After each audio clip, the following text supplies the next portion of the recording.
माशाल्लाह। इत्थे प्लग साफ कीता है? प्लग ठीक है करंट जी अलहमदुलिल्लाह प्लग साफ किया तो मोटरसाइकिल जरा ना चल पाया हूँ अलहमदुलिल्लाह नाल। हुण जा प्लग नवा पवाना नहीं तो तेन रस्ते में ही ना इन्हें धोखा दे। अस्सलाम वालेकुम सज्जनों बेलियो तो मित्रों तुहाडा की हाल चाल है। उम्मीद है सारे ठीक ठाक होणगे माशाअल्लाह नाल ते वधिया होणगे लहंदे पंजाब ते चढ़दे पंजाब माशाअल्लाह जी। अज असी हैगे अपनी फैमिली दे नाल। मेरी क्यूट बेटी जड़ी हैगी जन्नत फातिमा एंड अब्दुल रहीम है देखो जी शरारता करता पे लेकिन लेटिया पिया हैगा। ए देखो लेटिया ते जन्नत फातिमा अपने नाल है दोनों माशाअल्लाह। जन्नत फातिमा एंड जड़ा अब्दुल रहीम रेडी हो गए ने माशाअल्लाह। ते इन्हां दे मामू दी शादी है ते असी जाना है उत्थे ते अज काफ़ी एक्साइटेड हैगे ने खुश हैगे ने बच्चे। तुसीं भी थोड़ा जिहा बच्चिआं नूं जड़ा टाइम दिया करो अच्छी गल हुंदी है। ते लहंदे ते चढ़दे पंजाब वाले ते साडे परदेसी भाई उन्हां नूं भी जड़ा दिल दियां गहराइयां तो सलाम हो गया क्योंकि परदेस कटना जड़ा ना मुश्किल हुंदा। मैं बार बार ये चीज़ जड़ी ना अपनी वीडियो च कहंदा रहना हुन्ना कि अपनी फैमिली जड़ी है ना जो तुसीं होंदे हो पाकिस्तान दे विच ते उन्हां नूं टाइम देना चाहिए क्योंकि इंसान नूं कदी भी किते जाना पै जांदा है काम काज वास्ते या प्रदेश रोजी रोटी कमान वास्ते। तो सो जो तुहानूं मौका मिले तो उदों थोड़ा जिहा फैमिली नूं टाइम देना चाहिए। बिजी दिन चलते पे सी मेरे काम काज काफ़ी ने लेकिन उसके बावजूद भी असी जिहड़ा ना फैमिली दे नाल जन्नत फातिमा दे नाल शादी ते जाना क्योंकि जन्नत फातिमा कह रही सी मेरी बेटी कि बाबा जी मैंने ना आपके साथ जाना है लाजमी जाना है। मैंने कहा चलो ठीक है भाई हम जन्नत फातिमा के साथ जाएंगे शादी पे। ऐसे ना किसकी शादी है बताओ जरा दसो ना केदी शादी है बताओ ना। मामू दी मामू केड़े दी मामू बब्बल दी। हाँ चलो सबको इस दफ़ा सबको अस्सलाम वालेकुम कर दो ना बाय बाय कर दो एक दफ़ा। ये देखो जी मेरी बेटी ने कितनी खूबसूरत जो है ना मेहंदी लगाई है। ये देखें चेक करें ये देखें कितने प्यारे हाथ है मेरी बेटी के। दोनों दोनों दिखाओ अंकल आंटियों को। हाँ इधर इधर इधर किसने लगाई है मामा ने। अच्छा वाह भाई वाह शुक्रिया। चलो मामा का शुक्रिया बोल दो ना। बहुत शुक्रिया। मेरे पास बहुत है एक मेहंदी थी। एक मेहंदी थी हाँ जी। अच्छा तो किसने ला के दी मेहंदी? नहीं किसने भी नहीं मेहंदी लाई। किसने ला के दी ना मैंने ला के दी। अच्छा जी चलो सज्जनों बेलियो तो मित्रों अज लहंदे पंजाब पाकिस्तान की जी शादी आ उहदा फंक्शन असी तुहानूं 3 दिन दिखावांगे। अगले मेहंदी फिर बरात ते फिर वलीमा इंशाअल्लाह ते साडे नाल जुड़े रहो। आओ चलिए हुण शादी दी इवनिंग जिहड़ी असी उत्थे मनावांगे इवनिंग ते प्लस नाइट दे विच मेहंदी होएगी ते सो तुहानूं वो भी फंक्शन दिखावांगे। ते आओ चलिए हुण असी अपने सफ़र की तरफ। बैग शैग साडे रेडी है। बैग दिखाओ bag bag bag bag bag bag दिखाओ ना। जन्नत फातिमा दा बैग जिहड़ा रेडी हैगा माशाअल्लाह नाल है पिया हैगा इधर है पिया हैगा ते जन्नत फातिमा रेडी हैगी। इसमें सब कुछ है क्या क्या कुछ है? खाना भी नहीं है। चलो ठीक है जी ठीक है ठीक है। बच्चे बैग रेडी हैगा ते दोनों ने निकलना हैगा ए देख सकते हो ते तुसीं हुण दोने लगे पे ने सारे बैग रेडी हो गए अल्हम्दुलिल्लाह। चलें अब चलें अब। ये बच्चे शादी ते जा रहे। जन्नत फातिमा एक दफ़ा फिर नाराज़ हो गई है देखो लेट गई है। बाकी बच्चे सारे माशाल्लाह रेडी हो गए ने। आ देखो नाराज़ हो गई जन्नत फातिमा नाराज़ हो गई है ना। ये मेहंदी तो दिखाओ एक दफ़ा। चलो भाई बैग शैग रेडी हो गए ने ते बैग इधर भी रेडी हो गए ते आपां जा रहे हैं केदी शादी दे किसकी और बबल चाचू और गुड़िया शादी पे जा रही हो? हाँ। वाह भाई वाह चलो भाई चलो आओ चले बैग रेडी है जी माशाल्लाह। और साडा गुड्डा जड़ा वो देखो पीछे हेलो ओ भाई एक कहानी हैगा छलांगा ना मार ज़्यादा। चलो माशाल्लाह चलिए फिर चलो जी अस्सी बच्चे जड़े ना सारे रेडी हो गए माशाल्लाह नाल। अस्सी हम जावांगे गो थ्रू लंबे सफ़र ते शादी ते।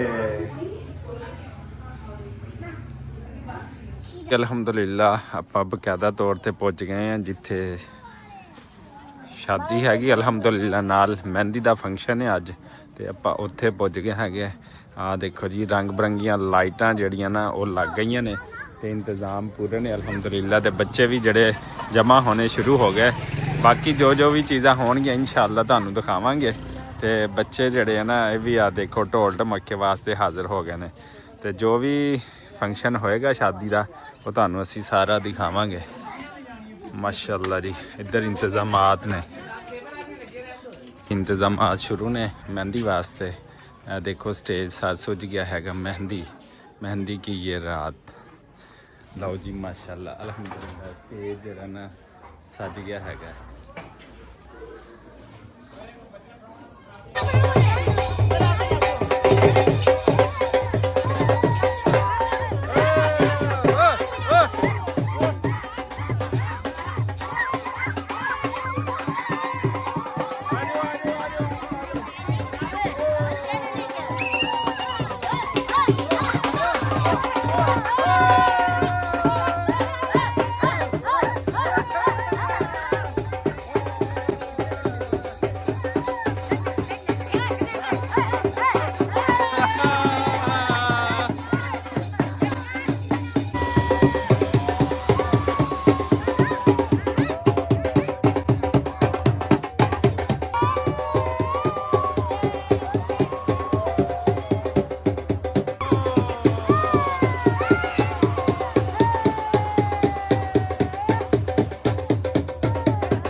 ਜੀ ਅਲਹਮਦੁਲਿਲਾ ਅਸੀਂ ਜਿਹੜਾ ਮਹਿੰਦੀ ਦਾ ਫੰਕਸ਼ਨ ਸੀ ਉਹ ਰਾਤ ਧੂਮਧਾਮ ਨਾਲ ਅਟੈਂਡ ਕੀਤਾ ਤੇ ਤੁਸੀਂ ਥੋੜਾ ਵਲੌਗ ਦੇ ਵਿੱਚ ਦੇਖਿਆ ਵੀ ਹੋਣਾ ਉਸ ਤੋਂ ਬਾਅਦ ਰਾਤ ਅਸੀਂ ਸਟੇ ਕੀਤਾ ਇੱਕ ਛੋਟੇ ਜਿਹੇ ਘਰ ਦੇ ਵਿੱਚ ਮਾਸ਼ਾਅੱਲਾ ਜਿਹੜਾ ਕਿ ਮੈਨੂੰ ਬਹੁਤ ਖੂਬਸੂਰਤ ਲੱਗਿਆ ਹਰ ਇੱਕ ਦੇ ਛੋਟੇ ਛੋਟੇ ਖਾਬ ਛੋਟੀ ਦੁਨੀਆ ਹੁੰਦੇ ਨੇ ਲੇਕਿਨ ਮੈਨੂੰ ਇਹ ਛੋਟਾ ਜਿਹਾ ਘਰ ਛੋਟੀਆਂ ਚੀਜ਼ਾਂ ਬਹੁਤ ਪਸੰਦ ਆਈਆਂ ਅਲਹਮਦੁਲਿਲਾ ਨਾਲ ਦੇਖੋ ਮਾਸ਼ਾਅੱਲਾ ਘਰ ਦੇ ਵਿੱਚ ਹੀ ਇਹਨਾਂ ਨੇ ਇਹ ਦੇਖੋ ਸਬਜ਼ੀਆਂ ਵਗੈਰਾ ਵੀ ਲਾਈਆਂ ਹੋਈਆਂ ਤੇ ਮਾਸ਼ਾਅੱਲਾ ਕਿੱਡੀਆਂ ਖੂਬਸੂਰਤ ਤੇ ਕਿੱਡੀਆਂ ਅੱਛੀਆਂ ਲੱਗਦੀਆਂ ਨੇ ਤੇ ਇਹ ਬੱਚਾ ਅਸਲਾਮ ਅਲੈਕਮ ਜੀ ਕੀ ਹਾਲ ਚਾਲ ਹੈ ਇਹ ਆਪਣੇ ਹੱਥ ਨਾਲ ਮਿਹਨਤ ਕਰਕੇ ਨਾ ਇਹਨੇ ਬੱਚੇ ਨੇ ਲਾਈਆਂ ਨੇ ਮਾਸ਼ਾਅੱਲਾ ਤੇ ਦੇਖੋ ਕਿੱਡੀਆਂ ਜ਼ਬਰਦਸਤ ਲੱਗਦੀਆਂ ਪਈਆਂ ਬੱਚੇ ਜਿਹੜੇ ਆ ਦੇਖੋ ਅਬਦੁਲ ਰਹੀਮ ਤੇ ਜਨਤ ਫਾਤਮਾ ਸੁਬਾਹ ਜਿਹੜਾ ਨਾ ਇੰਜੋਏ ਕਰਦੇ ਪਏ ਨੇ ਨਾਸ਼ਤਾ ਹਾਲੇ ਇਹਨਾਂ ਨੇ ਕਰਨਾ ਹੈਗਾ ਲੇਕਿਨ ਇਹ ਇੰਜੋਏ ਜਿਹੜਾ ਨਾ ਕਰਦੇ ਪਏ ਨੇ ਇੱਥੇ ਸਬਜ਼ੀਆਂ ਨਾਲ ਹੀ ਮਾਸ਼ਾਅੱਲਾ ਚਲੋ ਦੱਸੋ ਜਨਤ ਫਾਤਮਾ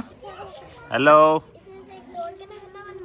ਜਨਤ ਫਾਤਮਾ ਤੇ ਇਸ ਤੋਂ ਬਾਅਦ ਜਿਹੜਾ ਇੱਥੇ ਪਿੰਡ ਹੈ ਨਾ ਉਹ ਵੀ ਤੁਹਾਨੂੰ ਦਿਖਾਉਂਦੇ ਹੈਗੇ ਉਹਦੀਆਂ ਕੱਚੀਆਂ ਸੜਕਾਂ ਉਹਦੇ ਮਕਾਨ ਉਹ ਸਾਰਾ ਕੁਝ ਤੁਹਾਨੂੰ ਨਾ ਇਸ ਪਿੰਡ ਦੇ ਵਿੱਚ ਕੁਝ ਪੱਕੇ ਬਣ ਗਏ ਨੇ ਕੁਝ ਹਾਲੇ ਕੱਚੇ ਨੇ ਉਹ ਵੀ ਦਿਖਾਉਂਦੇ ਲੇਕਿਨ ਪਿੰਡ ਦੇ ਮਕਾਨ ਮਾਸ਼ਾਅੱਲਾ ਇੱਦਾਂ ਦੀ ਖੂਬਸੂਰਤੀ ਇਹਨਾਂ ਦੀ ਹੈਗੀ ਹੈ ਮਾਸ਼ਾਅੱਲਾ ਤੇ ਇਹ ਜ਼ਬਰਦਸਤ ਲੱਗਦਾ ਪਿਆ ਮਾਸ਼ਾਅੱਲਾ ਸਕੂਨ ਪੁਰਸਕੂਨ ਰਾਤ ਮੈਂ ਸੋਤਾ ਜਨਾਬ ਬੜਾ ਪੁਰਸਕੂਨ ਹੋ ਕੇ ਸੋਤਾ ਤੇ ਮਾਸ਼ਾਅੱਲਾ ਕਿਆ ਹੀ ਬਾਤ ਹੈ ਬੱਚੇ ਜਿਹੜਾ ਨਾ ਸੁਬਾਹ ਦੇਖੋ ਇੰਜੋਏ ਕਰਦੇ ਪਏ ਨੇ ਤੇ ਮਜ਼ੇ ਲੈ ਰਹੇ ਨੇ ਅਲਹਮਦੁਲਿਲਾ ਨਾਲ ਨਿਕਲੇ ਪਿੰਡ ਦੇ ਬਾਹਰ ਨੂੰ ਤੇ ਲੱਗਦਾ ਮੈਨੂੰ ਜਵਾਨ ਦਾ ਪੈਟਰੋਲ ਖਤਮ ਹੋ ਗਿਆ ਤੇ ਅਸੀਂ ਥੋੜਾ ਪੈਟਰੋਲ ਦਿੰਨੇ ਆ ਹਾਂਜੀ अस्सलाम वालेकुम ਕੀ ਹਾਲ ਹੈ ਜੀ ਠੀਕ ਹੋ ਤਬੀਅਤਾਂ ਸਿਹਤਾਂ ਠੀਕ ਹੋ ਸਭ ਖੈਰ ਹੋ ਆਫੀਅਤ ਪੈਟਰੋਲ ਖਤਮ ਹੋ ਗਿਆ ਨਹੀਂ ਪੈਟਰੋਲ ਨਹੀਂ ਖਤਮ ਹਾਂਜੀ ਕੀ ਹੋਇਆ अस्सलाम वालेकुम ਅੱਛਾ ਸਟਾਰਟ ਕਿਉਂ ਨਹੀਂ ਹੋ ਰਿਹਾ ਹੈ ਪੈਟਰੋਲ ਤਾਂ ਨਹੀਂ ਖਤਮ ਪੈਟਰੋਲ ਦੇਵਾਂ ਹੈ ਪੈਟਰੋਲ ਤਾਂ ਹੈਗਾ ਪੈਟਰੋਲ ਕੀ ਹੋਇਆ ਕੀ ਮਸਲਾ ਇੱਥੇ ਪਲੱਗ ਸਾਫ਼ ਕੀਤਾ ਪਲੱਗ ਠੀਕ ਆ ਕਰੰਟ ਪੂਰਾ ਆ ਰਿਹਾ ਚਲੋ ਚੈੱਕ ਕਰਦਾ ਮੈਂ ਜ਼ਰਾ ਜੀ ਅਲਹਮਦੁਲਿਲਾ ਪਲੱਗ ਸਾਫ਼ ਕੀਤਾ ਤੇ ਮੋਟਰਸਾਈਕਲ ਜਿਹੜਾ ਨਾ ਚੱਲ ਪਿਆ ਹੁਣ ਅਲਹਮਦੁਲਿਲਾ ਨਾਲ ਹੁਣ ਜਾ ਪਲੱਗ ਨਵਾਂ ਪਵਾਉਣਾ ਨਹੀਂ ਤੇ ਤੈਨੂੰ ਰਸਤੇ ਵਿੱਚ ਹੀ ਨਾ ਇਹਨੇ ਧੋਖਾ ਦੇ ਦਿਆ ਕਰਨਾ ਇੱਧਰ ਸੁਬਾਹ ਪੱਠੇ ਵੱਢ ਲੈਣੇ ਚਾਚਾ ਜੀ ਹੋ ਜਾਣੇ ਲੈ ਜਾ ਭਜਾ ਜਾ ਹੁਣ ਲੈ ਜਾ ਹੁਣ ਚਾਚਾ ਜੀ ਠੀਕ ਹੈ ਖੁਸ਼ ਹੋ ਚਲੋ ਮਾਸ਼ਾਅੱਲਾ ਜੀ ਮਾਸ਼ਾਅੱਲਾ ਚਾਚੇ ਦੀ ਮੁਸਕਰਾਹਟ ਕੀ ਬਾਤ ਹੈ ਚਾਚਾ ਜੀ ਚਾਚਾ ਤੈਨੂੰ ਪੂਰਾ ਇੰਡੀਆ ਵੇਖੇਗਾ ਚਾਚਾ ਖੁਸ਼ ਹੋ ਗਿਆ, ਚਾਚੇ ਦੀ ਕੀ ਬਾਤ ਹੈ। ਪੱਠੇ ਵੱਢੀ ਜਾਣਾ? ਲਓ ਜੀ ਜਵਾਨ ਨੇ ਪੱਠੇ ਸਵੇਰ ਸਵੇਰ ਵੱਢ ਲਿਆ। ਇਹ ਹੁੰਦਾ ਜ਼ਿਮੀਦਾਰਾਂ ਦੇ ਕੰਮ, ਸਵੇਰ ਸਵੇਰ ਆਪਣਾ ਹਰ ਕੰਮ ਨਿਬੇੜ ਕੇ ਤੇ ਜਿਹੜਾ ਨਾ ਉਹਨੂੰ ਕੀ ਕਹਿੰਦੇ ਫਿਰ ਸਾਰਾ ਦਿਨ ਵਿਹਲੇ। ਹੋਰ ਜਵਾਨ ਕਿੰਨਵੀਂ ਚ ਪੜ੍ਹਦਾ? ਅੱਛਾ ਅੱਛਾ, ਚਲੋ ਮਾਸ਼ਾਅੱਲਾ। ਲਓ ਜੀ ਅਸੀਂ ਜਾ ਰਹੇ ਸੀਗੇ ਤੇ ਜਵਾਨ ਦਾ ਸੀ ਮੋਟਰਸਾਈਕਲ ਖਰਾਬ ਹੋਇਆ, ਉਹਦਾ ਪਲੱਗ ਸਾਫ਼ ਕੀਤਾ ਅੱਛੀ ਤਰ੍ਹਾਂ। ਮੈਂ ਕਿਹਾ ਪਤਾ ਨਹੀਂ ਪੈਟਰੋਲ ਖਤਮ ਹੋ ਗਿਆ ਤੇ ਪੈਟਰੋਲ ਲਈਏ ਜਵਾਨ, ਤੇ ਅਸੀਂ ਉਹਦਾ ਪਲੱਗ ਸਾਫ਼ ਕੀਤਾ। ਪਲੱਗ ਸਾਫ਼ ਕਰਨ ਤੋਂ ਬਾਅਦ ਬਿਸਮਿਲ੍ਲਾ ਪੜ੍ਹ ਕੇ ਅਸੀਂ ਚੈੱਕ ਮਾਰੀਏ ਤਾਂ ਮੋਟਰਸਾਈਕਲ ਅਲਹਮਦੁਲਿਲਾ ਸਟਾਰਟ। ਲਓ ਜੀ ਫਿਰ ਜਵਾਨ ਤੇ ਚਾਚਾ ਜੀ ਆਪਣੇ ਕੰਮ ਨੂੰ ਟੁਰ ਕੇ ਨੇ ਤੇ ਸਵੇਰ ਸਵੇਰ ਜਿਹੜੀ ਹੈ ਨਾ ਪਿੰਡ ਦੀ ਖੂਬਸੂਰਤੀ, ਇਹ ਲਹਿਲਹਾਉਂਦੀਆਂ ਫਸਲਾਂ, ਇਹ ਚੈੱਕ ਕਰੋ। ਤੇ ਪਿੰਡ ਹੀ ਪਿੰਡ ਦੀਆਂ ਰੌਣਕਾਂ, ਜਿੱਥੇ ਵੀ ਸਾਡੇ ਸੱਜਣ ਬੇਲੀ ਮਿੱਤਰ ਚਲੇ ਜਾਣ, ਚਾਹੇ ਪ੍ਰਦੇਸ਼ ਚਲੇ ਜਾਣ ਤੇ ਭਾਵੇਂ ਕਿਸੇ ਉਹ ਕਿੱਦਾਂ ਕਹਿੰਦੇ ਆਲੀਸ਼ਾਨ ਹੋਟਲ ਦੇ ਵਿੱਚ ਚਲੇ ਜਾਣ, ਤੇ ਪਿੰਡ ਦੀਆਂ ਸ਼ਾਨਾਂ ਜਿਹੜੀਆਂ ਨਾ ਉਹ ਕਿਤੇ ਨਹੀਂ ਹੁੰਦੀਆਂ। ਫਿਰ ਅੱਗੇ ਅਸੀਂ ਆ ਗਏ ਹਾਂ ਤੇ ਇਲਾਕਾ ਤੁਹਾਨੂੰ ਲੱਗੇਗਾ ਐਵੇਂ ਰੋਈ ਚੋਲਿਸਤਾਨ ਦਾ ਇਲਾਕਾ। ਦੇਖੋ ਇੱਥੇ ਗਾਵਾਂ ਸ਼ਾਵਾਂ ਆ ਗਈਆਂ ਨੇ ਮਾਸ਼ਾਅੱਲਾ, ਤੇ ਇਹ ਦੇਖੋ ਇਹੀ ਖੂਬਸੂਰਤੀ ਇੱਥੇ ਦੀ ਤੇ ਇਹੀ ਚੀਜ਼ਾਂ ਨੇ। ਇਹ ਦੇਖੋ ਸਾਰਾ ਇੱਧਰ ਰੋਹੀ ਚੋਲਿਸਤਾਨ ਹੈਗਾ, ਤੇ ਉਧਰਲੇ ਪਾਸੇ ਜਿਹੜਾ ਨਾ ਇੱਥੋਂ ਰੋਡ ਜਾਂਦੀ ਹੈ, ਤੋੜ ਜਾ ਕੇ ਉਧਰ ਇੰਡੀਆ ਵਾਲੇ ਪਾਸੇ ਜਿਹੜਾ ਨਾ ਰਸਤਾ ਨਿਕਲ ਜਾਏਗਾ। ਤੇ ਇਹ ਦੇਖੋ ਕੱਚੀਆਂ ਮਿੱਟੀਆਂ, ਕੱਚੇ ਰਸਤੇ, ਪੱਕੇ ਰਸਤੇ, ਕੱਚੀਆਂ ਕੰਧਾਂ। ਇੱਧਰਲੇ ਪਾਸੇ ਕਮਾਚਲ ਹੁੰਦਾ ਪਿਆ। ਇਹ ਦੇਖੋ ਜਨਾਬ, ਇਹ ਕੱਚੇ ਰਸਤੇ, ਕੱਚੇ ਮਕਾਨ। ਇਹਨਾਂ ਮਕਾਨਾਂ ਦੀ ਵੀ ਕਦੀ ਕਦਰੋਂ ਕੀਮਤ ਹੁੰਦੀ ਸੀ। ਹਾਂਜੀ ਇਹ ਦੇਖੋ ਜੀ, ਤੇ ਕੱਚੇ ਮਕਾਨ, ਕੱਚੀਆਂ ਚੀਜ਼ਾਂ, ਕੱਚਾ ਸਾਰਾ ਕੁਝ, ਇਹ ਦਰੀਆਂ, ਇਹ ਸਾਰਾ ਕੁਝ, ਇਹਨਾਂ ਦੀ ਬੜੀ ਕਦਰੋਂ ਕੀਮਤ ਹੁੰਦੀ ਸੀ। ਹੁਣ ਵਿਚਾਰੇ ਵੀਰਾਨ ਜੰਗਲਾਂ ਦੇ ਵਿੱਚ। ਇਹ ਦੇਖੋ ਪੂਰਾ ਰੋਹੀ ਚੋਲਿਸਤਾਨ ਦਾ ਇਲਾਕਾ ਤੁਸੀਂ ਦੇਖ ਸਕਦੇ ਹੋ, ਤੇ ਇੱਧਰੋਂ ਪਰ ਇੰਡੀਆ ਨੂੰ ਵੀ ਜਿਹੜਾ ਨਾ ਰਸਤਾ ਜਾਂਦਾ ਹੈ। ਤੇ ਕਿਆ ਬਾਤ ਹੈ। ਇਹ ਕੱਚੀਆਂ ਕੰਧਾਂ ਹੁੰਦੀਆਂ ਸੀ ਤੇ ਮੁਹੱਬਤਾਂ ਜਿਹੜੀਆਂ ਨਾ ਜ਼ਿਆਦਾ ਹੁੰਦੀਆਂ ਸੀ, ਤੇ ਹੁਣ ਜਿਹੜਾ ਨਾ ਬਸ ਉਹ ਚੀਜ਼ਾਂ ਖ਼ਤਮ ਹੋ ਗਈਆਂ। ਤੇ ਇਸੇ ਦੁਆ ਉਮੀਦ ਦੇ ਨਾਲ ਕਿ ਜਿੱਥੇ ਰਹੋ ਖੁਸ਼ ਰਹੋ, ਆਬਾਦ ਰਹੋ। ਸਾਨੂੰ ਦਿਓ ਇਜਾਜ਼ਤ, ਅੱਲਾ ਨਿਗਹਿਬਾਨ।